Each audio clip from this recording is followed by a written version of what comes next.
Welcome back to The Scoop, your home for all the hits and highlights here from EMS in Las Vegas. When it comes to event professionals, we really are the masters of disasters. When things go wrong, we are there fixing it and firing away. And the last 2 years, as the hits kept coming, we kept getting up, getting creative and innovating.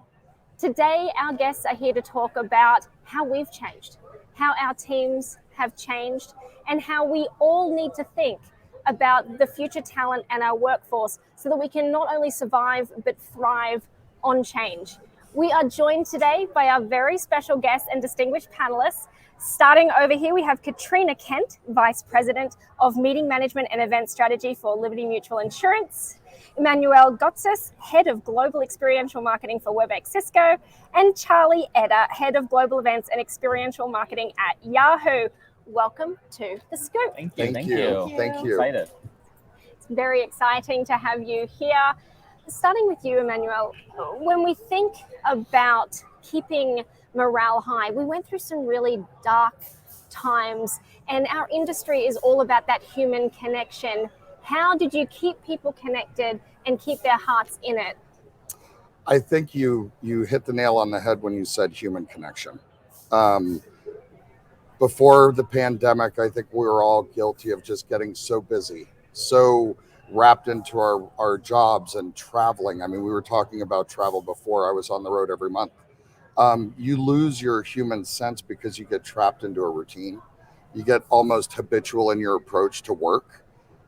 I think what it taught us is that we're home full time. I thought I was going to miss travel. I didn't. I actually enjoyed being home, and coming back on the road was a little daunting for me. I was a bit of a travel rookie, but I think with our teams was really representing the human element, and we got human real quick. And we all made fun of it when we were producing virtual events, the lawnmower, the dog barking, the baby crying, the cat walking on your desk. Those are human moments those are authentically human, and you embrace those. And I think it goes beyond that as a fun tactic or something to joke about, because you need to be human in the worst of times as well. When you notice people are feeling burnt out, when you could see it on people's faces because everyone's got their camera on now.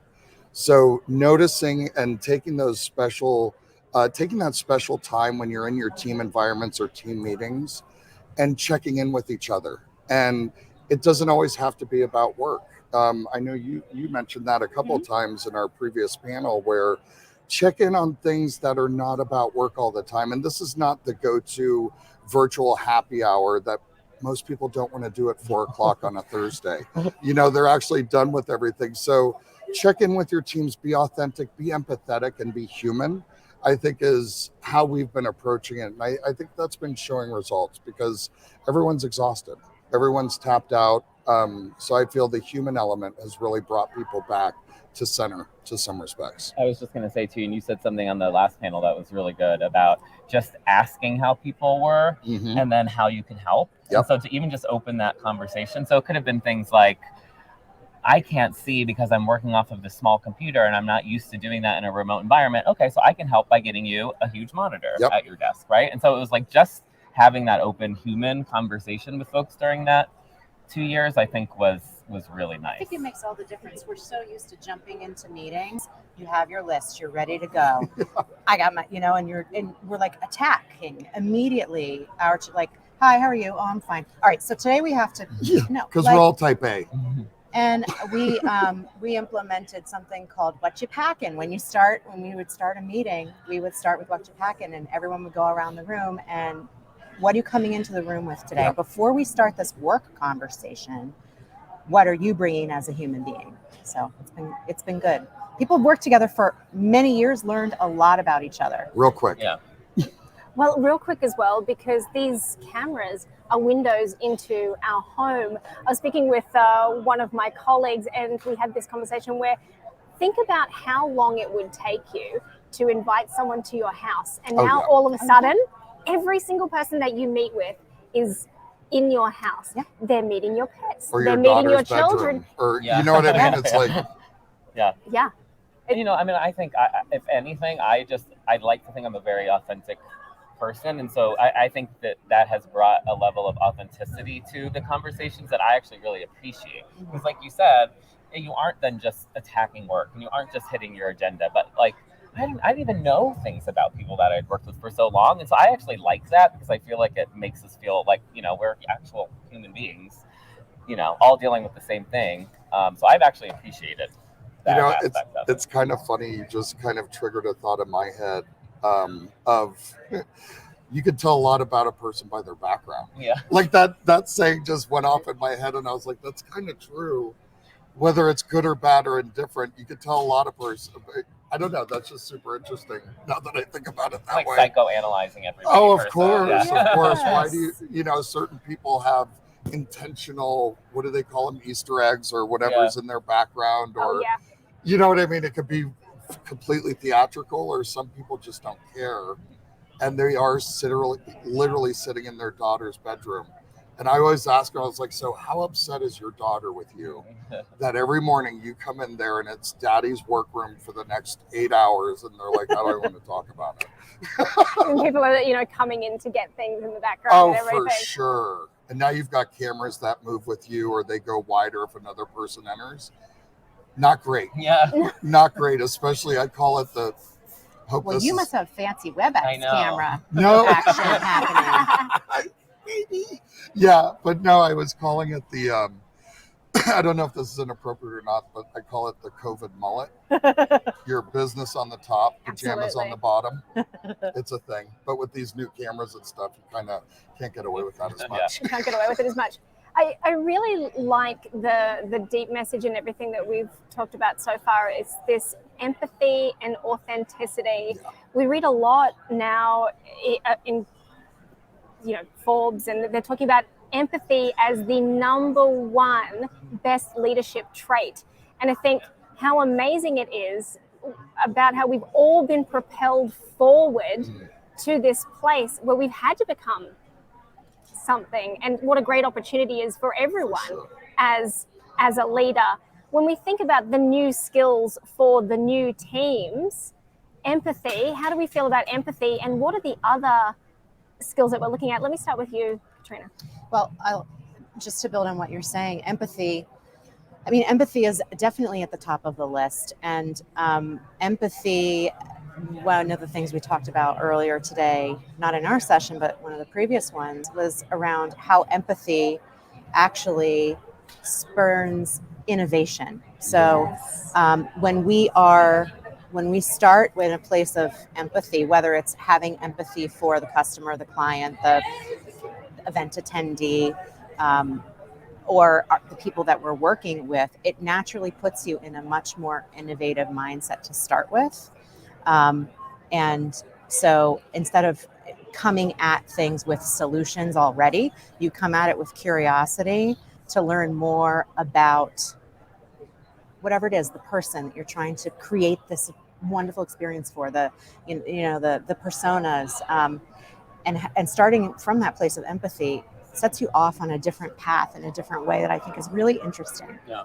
And I think it's proven for me even more so, not that we probably even needed it to be, but the power of diversity. Mm-hmm. And so again, we kind of never brought our true full self to work, I feel like. And so now that we've kind of had to, just the sheer fact that we have such a diverse team, whether it's a parent or whether it's someone who comes, as you guys were saying, someone who comes from a background that isn't events or whatever the case may be, is I do feel they all have this empowerment that they can really use their voice in a way that before they kind of felt like, that's not a work, conversation. And like you said, I think it has just, brought so much more creativity and innovation to the table because we feel okay talking about things in a way that maybe we didn't a couple of years ago.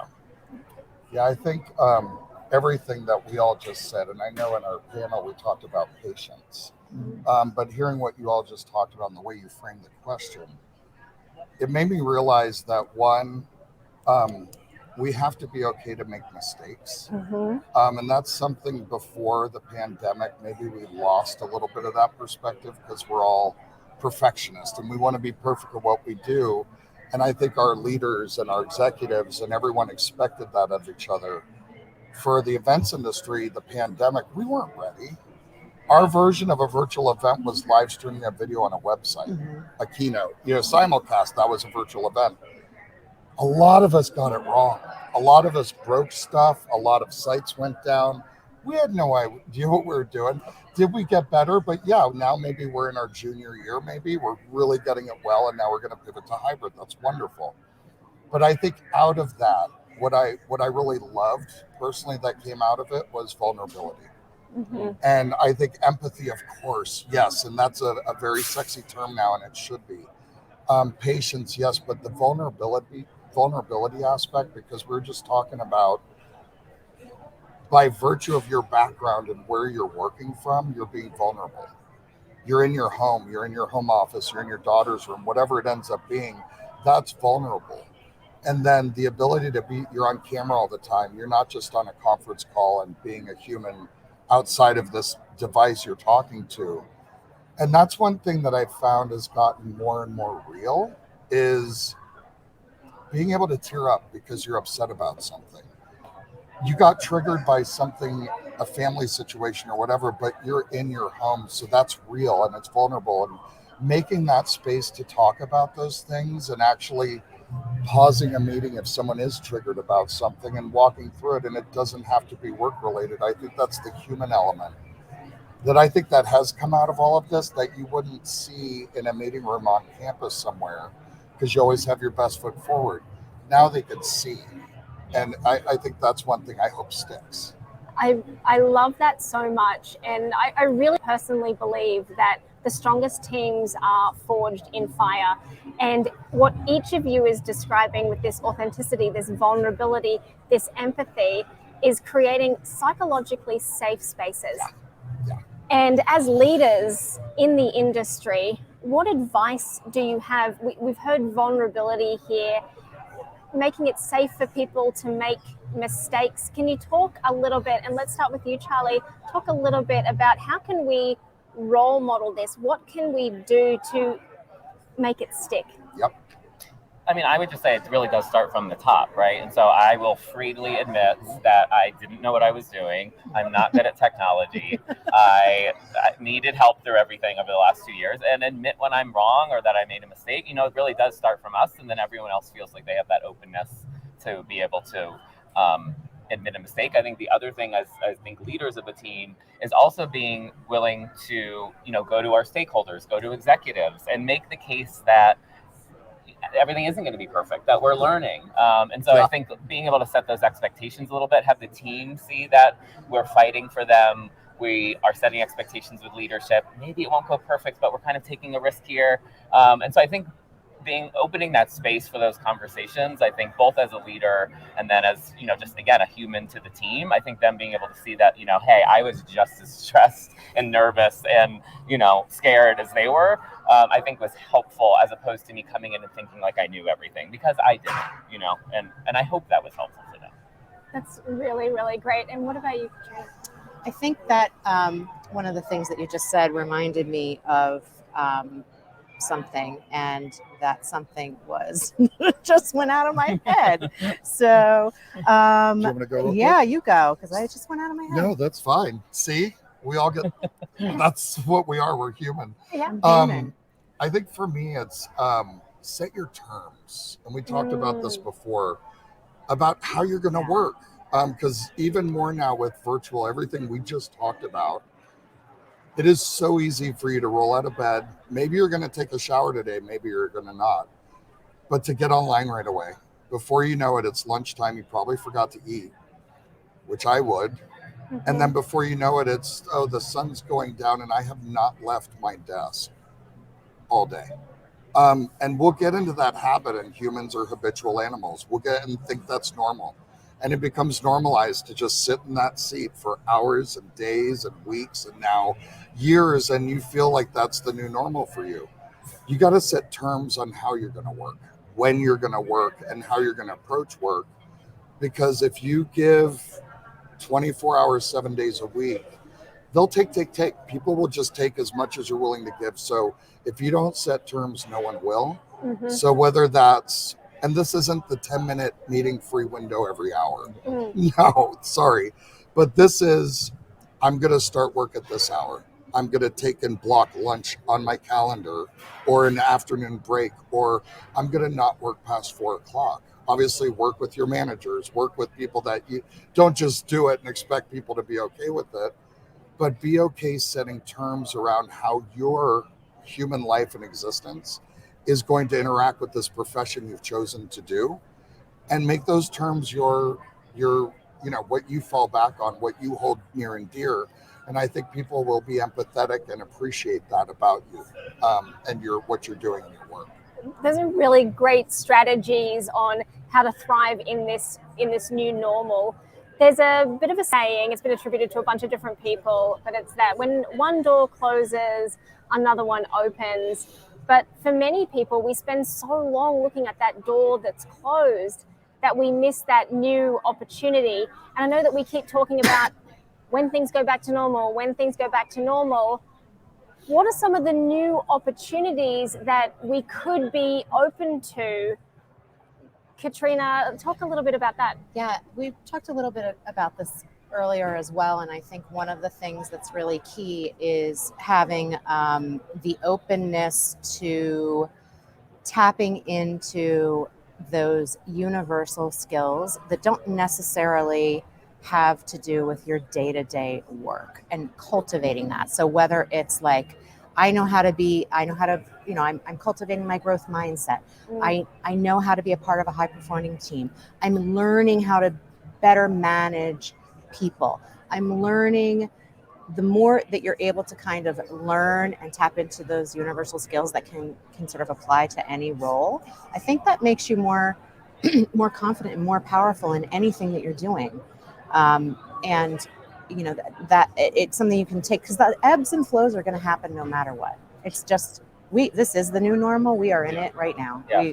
And you may have a great keynote ready to go, and your ballroom's all set, and people are there, and that person just tested positive, and so you're going to have to stream them from their hotel room upstairs. Yeah, with a box of tissues. Right, and they're going to, but we're ready for it. And then I think, before, where that would have been sort of calamitous, oh no, how will we even do that? Well, now it's like, no, of course we're going to do that. It's going to be fine. And what I would add that too, that I've kind of looked at it in terms of it kind of being on a spectrum as well, because I think what you're kind of getting at with that question too is like, some people really look at it as like, oh, this is amazing, I can learn all these new opportunities, and then there's other people on the team who are like, screw it, I just can't wait to get back to in person. I don't want to touch a computer ever again. Yeah, I miss show bacon. Yeah, and so it's really been, not also expecting that everyone is in the same place and that everyone wants to have that same opportunity. So it's really been conversations, understanding that, hey, that guy may be totally open to throwing anything at him because he's all about the opportunity, but then this person really just wants to focus on this, and then let's craft the team and assignments and all that stuff around people individually, right. So that you're not trying to just expect that everyone coming into the team wants the same thing. And so that's been hard, but I think we're kind of getting there. And I love that you've talked about what they want to do and also people's strengths. One of our previous guests was Joan Cool, and she's a leadership consultant, and she was talking a lot about reframing and now having these conversations where we can talk about our strengths. And the strengths aren't always what you're good at. Yep. It's also what makes you feel good, and people having the opportunity now in this moment in time to have that expression is a really great opportunity for all of us. Yes. So let's talk a little bit about the return to the office. Obviously, with a lot of us, we're on site, we're traveling, we're doing all of that. But the media is really dominated at the moment with a lot of big corporates around the return to work policy. What do you think the right approach is? And we'll start with you, Emmanuel, around the return to work policy. Who are going to be the winners? Who are going to be the losers? What do the people want? Well, I just so happen to work for an organization that's at the forefront of the return to work, Webex and Cisco writ large. Personally, our whole team is virtual. Our global events team we have someone in South Carolina, a couple of folks in Austin, some people in Seattle, California. The winners and losers, I honestly think it's going to be up to first the type of technology that's enabling meeting participants, whether they're at home or in the office, that's going to be crucial. But I think full circle back to how we started this discussion, it's the focus on empathy and focus on inclusion. We're going to have to do it differently. And when I say we, it's the people in the meeting room on campus. And we all know we've been guilty of this in the past. Before the pandemic, people would dial into that meeting and they wouldn't even turn on their camera most of the time. It would be their picture. And, if you paid really close attention, you could have this conversation and then, oh, Jill, what do you think? And try to do it. But now you're going to have to make obvious efforts and really push yourselves. And people will do this now. We're more empathetic. We're more personal. We're more vulnerable and all of those things. It's going to be a new practice that, just like we normalize the pajamas and everything that we're talking about, you're going to have to normalize your approach and your rhythm in doing these meetings, because there's going to be some shock and awe. There's going to be some getting used to getting out of the pajamas and getting dressed, putting jeans on for the first time in a year. So the style that you're running your meetings, I think, is going to be super important. So you're not leaving voices out. You're not leaving people behind, because it's just where it's such a tipping point here. And if we don't incorporate these learnings and do what humans do and just fall back to what was normal, I think we're going to really miss something. Yeah. And I'll just add too, we also are all flexible, but part of our remit is also internal experiences. We're actually planning something now. And I think what we're really thinking about is creating kind of cultural moments within the company and have those be the opportunities where everyone can come together. So it's not forced, it's not, you have to come back 3 days a week, but let's create a moment that's fun, that's exciting, that whatever the case may be, authentic to the brand. And then, that's when the teams can come together, and that's where we can put the budget and not just kind of have this writ large plan that might not work for everybody. So, again, and I also think we're learning, right? Oh, yeah. I think we're not going to get it right away either. Yeah. Similar. I think those opportunities for the purposeful, meaningful collision in the workplace are what we're finding ourselves aiming towards. One great thing about virtual is that it's a great equalizer. You're all in a box. Everybody's equal. Like, your box and your CEO's box are the same. Mm-hmm. And I think that we have found that there are programs that benefit from that and will continue to benefit from that. And so in those instances, like, this has been great. We've discovered so many new ways of working. So let's keep that, like what you're saying, like, what are the things that we need to carry forward, because it will behoove all of us and make work better, and not just slump back into the worst is being a remote participant with a room full of people and no one remembers that you're even on the phone. So gone, done, not doing that anymore. And I think this, back to the previous question about what are we going to take forward, not just with our work practices, but as an events practice. I think for me personally, I don't know how long y'all have been at it, but this is I've experienced this as a third tipping point in our industry. Mm-hmm. First one for me professionally was 9/11. Mm-hmm. Events got shut down. They're always the first to get shut down when stuff goes, travel and everything. Things got shut down, but then after a couple of months, travel picked back up and things slowly got back. And then we had the 2008 crash. Mm-hmm. Events, again, were the first thing that stopped. Money got pulled back, but I think that took 6 months to a year. All of our agency partners felt the heat on that one. That one was exponentially more. This one, there's been nothing like it in our modern era, obviously. So I think it's incumbent upon all of us as event professionals. So we got to encapsulate these learnings. Yes, virtual events are very inclusive. The reach is ridiculous. It will always be part of a strategy, no matter what, hybrid. I personally, and I said this before, I love in-person experiences and events. It's why I do this. It's why I like being with other humans and having this kind of interaction. You can't do that virtually. Yeah. But the reach and everything else will always be part of it. And now with the returning to office and everything from that perspective, let's not lose that. I don't want us to go back to normal and forget everything we learned over the past 2 years. Love that. And So I want to come back to something that you said about creating these intentional moments. It's a real employees as customers orientation and thinking, how can we serve, and creating those purposeful moments. I don't know about you all, but do you remember going into the office pre-COVID and you'd be dialing into meetings with people who are on the same campus as you? Yeah. I feel like a lot of people have forgotten that was a vibe, that was a thing. And everyone's like, oh, we need to go back to the office so we can see each other. And run from building to No, building. the days of like sitting in your office and spending your entire day on a Webex with your friends who are also on their Webex from their offices are gone. No one's going to do that. When you go to the office, it's to be in the same room with people. They're going to tackle each other. And to Oh my have God, human. the connection and those connection points. And all of the, we've learned a lot. Nobody's going to go in and just sit on their computer. And I'd like to think we were intentional before, but maybe we weren't as intentional I don't know as we thought that we were. we Right? And so I do hope that I we remember really are feeling now. there were even moments where there would be meetings going on in a conference room, and I felt too lazy to take myself to the conference room. So I would dial into the meeting from my office. You did it too. Did you do it too? We own it. We all did it. Yeah. Far of a walk. And you're like, oh, I'm just going to dial in from here. And they're like, we're down the hallway. Oh, that's all right. There's not enough chairs. It's okay. And my team would call me out on it. Yeah, Be like, dude, you're not. Just get a coffee and walk down here. Stop. Okay. I would get remote shamed, I guess. Yeah. But in the same building. It's just, I can't even imagine that now. No. Yeah. And so I know we're reaching the end of our session today, but you're hot off the stage. Literally. Literally. And so thank you for taking time to join us. What are you hoping people took away from the panel? And let's start with you, Charlie. I mean, I think we've touched on a lot here as well, but I hope that we're all human beings at the end of the day, right? Like I was saying a little bit that I kind of just lived for work.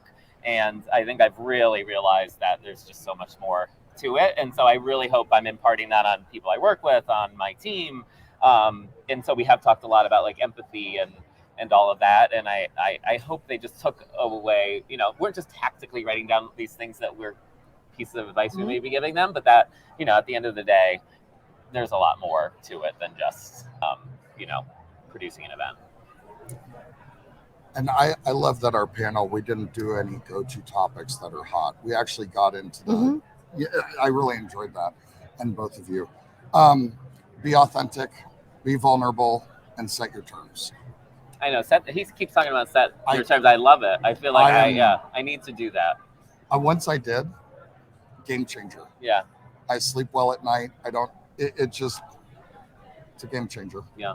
That's really important. I think one thing that I would hope people would take away is so we come from 3 very different companies. Yeah. We have never had a conversation together before today. Nope. And one thing I would hope people would see was the threads of commonality and the way that like connecting with each other in an authentic manner around being human beings and working in this business. We can all do that. And, I'm not even talking about networking, which is a word I hate. As an ambivert, it's hard for me to network, and I know introverts too. Yes. But it's more of like we are a part of an incredible industry, and we've got that we've got each other to tap into, and in a way that is really powerful. So we hope people take that away today too. Such important messages, and thank you so much. Events are back. Events are back. No, they definitely are. And what is here to stay is empathetic leadership. Thank you for being the leaders that you are, and thank you for joining us on The Scoop. Your teams are so lucky to have you, and we're lucky to have had this small moment of time with you. Thank you very much. Have an amazing EMS. Thank you.